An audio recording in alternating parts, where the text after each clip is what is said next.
Hi, and welcome to the Early Retirement Roadmap podcast, the show where I help you prepare for and design a life you love after work. I'm Mike Upland, an early retiree at age 55. Now, you've worked hard, you've saved up all your life, and now retirement is finally here. You're looking forward to lots of time to relax, simply enjoy life, and just make the most of the years you have ahead. But what if I told you there's one simple mistake that could put your entire retirement at risk? And this is something that catches people off guard all the time. Now, you've retired with a solid million in savings and you've planned how much you're going to withdraw per year. And everything's going great until the stock market takes a nosedive in your very first year. Suddenly that million turns into 700,000, and now you're just simply withdrawing from an ever shrinking pot of money. Even if the market eventually bounces back, now you're worried your portfolio might never fully recover. And the worst part of it is you might not even realize it's happening until it's too late. Now you could follow all the traditional retirement advice. Save a ton of money, diversify, withdraw responsibly, but still run out of cash far earlier than expected. And that's why I want to talk to you about something most financial planners and retirement calculators just don't emphasize enough. It's sequence of returns risk. But before we get into it, let me be clear that what I'm sharing today is based on my own personal experience and research. I'm excited to share these insights with you, but this is for educational purposes only. Keep in mind, everyone's situation is unique, so always be sure to consult with your qualified financial and tax professionals when you're making retirement decisions. So back to our topic of sequence of returns risk. And honestly, this has been on my mind a lot, especially with what's happening in the markets right now. Here in March of 2025, we're seeing a lot of uncertainty. With the new tariffs on Canada, Mexico, and China, it's really shaking up the economy, and consumer confidence is falling, and that pesky inflation is creeping back up again. If you're nearing retirement or have already retired, this is the kind of volatility that can completely derail your financial plan. And I know for me, it's certainly stomach churning to see your nest egg lose value. But that's exactly why understanding when you withdraw money from your investments is really just as important as how much you withdraw. But I don't want to leave you with just bad news. What I want to do in this podcast is walk you through exactly how to avoid this mistake so that your retirement savings can hopefully last as long as you do. So let's dive in. Most people focus on hitting their magic number, whether that's $1 million, 2 million, or more. And the idea is that once you hit that number, you're set for life. But the thing is, it's not just about how much you have, it's about when and how you take it out. If the market is booming in your first few years of retirement, you might be fine. But if you start withdrawing money when the market's down, you could find yourself in trouble, even if you saved a lot. It's sort of like hiking up a mountain. You get up to the top and you focused on that and the view is great, but you don't realize coming down, there can be some pitfalls and accidents can happen. Retirement can be the same way. Managing your money after you retire is really just as important as building it up in the first place. If you really think about it, how many times have you heard stories of people retiring only to find out a few years later that they're struggling? Maybe they thought they had more than enough, but they didn't realize that timing plays a massive role in how long their money will last. And that's Simply what's scary about today's stock market volatility. Some people might be retiring right now thinking they have plenty, but if they start withdrawing just as inflation pushes prices up and markets fall further, their nest egg might not last as long as they had planned.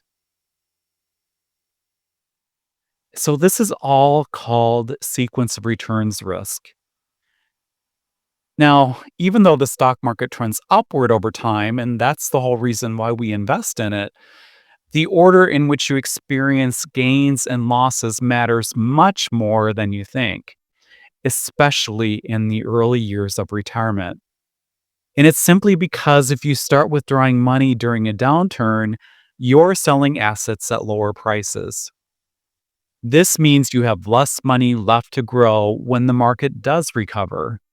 And if this happens in the first 5 years of retirement, it can seriously shorten how long your savings last. And right now, with the economy in flux, it's not just a theoretical risk, it's happening today. With interest rates fluctuating, rising inflation, and economic uncertainty, the market could see significant swings in the coming years. And we're hearing that in the news recently. If you're withdrawing from your investments while they're taking a hit, you could find yourself in trouble. And here's a really good example. Think about the last big crash in 2008. If you retired in 2008 with $1 million, that market crash would have cut your savings to around 600,000 just within months. If you were withdrawing 4% per year, which is a common figure with the FIRE movement, you'd now be taking a much larger percentage from what's left, draining your savings even faster. And let's say the market today does something similar, which is very possible given the uncertainty we're seeing. Would you be prepared to weather a downturn in your first few years of retirement? And that's exactly why we need to talk about solutions. So, here are 5 strategies to help avoid this risk. The first is one of the best ways to protect yourself from sequence of returns risk is to simply have a cash buffer.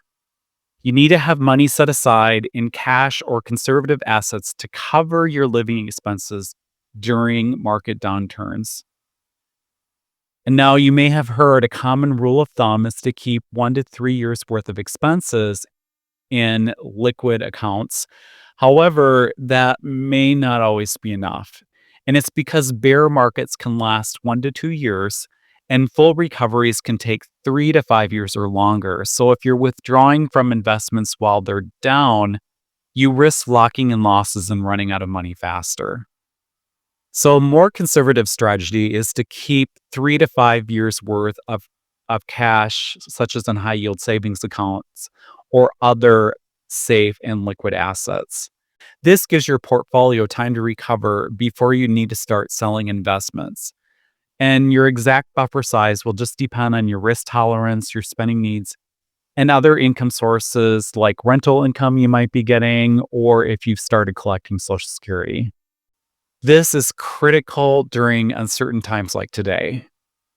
Again, with inflation creeping up and market shaky, having cash set aside means you don't have to sell stocks at a loss when things take a turn for the worse. Second is be flexible with your withdrawal strategy. Adjust spending and your withdrawals based upon market conditions. Don't just blindly withdraw 4% of the market.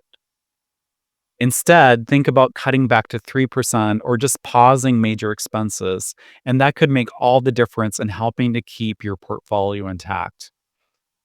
Third, follow a bucket strategy, and you've probably heard of this. All that means is separating funds into short-term, mid-term, and long-term investments. This will help to ensure that you're not relying too much on stocks when markets are more volatile. You want to have a balance of short-term cash, medium-term investments, and then long-term growth assets to smooth out your retirement income. And then fourth, delay Social Security if possible. With inflation concerns, locking in a higher Social Security check later on could help cover rising living costs in the future without putting more pressure on your investments. Fifth, simply consider part-time work or side income to reduce your withdrawals during downturns. Just given the uncertainty in today's market, even having a small amount of extra income could be a lifesaver in helping to keep your investments intact during rough patches. So now you know, it's not just about how much you save, but how and when you withdraw it. And with everything going on right now in 2025, with the tariffs, inflation, market swings, this is something you have to take very seriously. If you're thinking about retiring, or even if you've already retired, this is the time to review your strategy.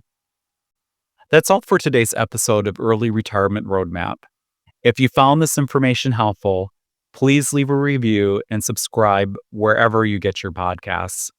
And don't forget, Early Retirement Roadmap is also available on YouTube. Until next time, this is Mike Upland from Early Retirement Roadmap, helping you navigate the path to financial freedom. Take care and make the most of today.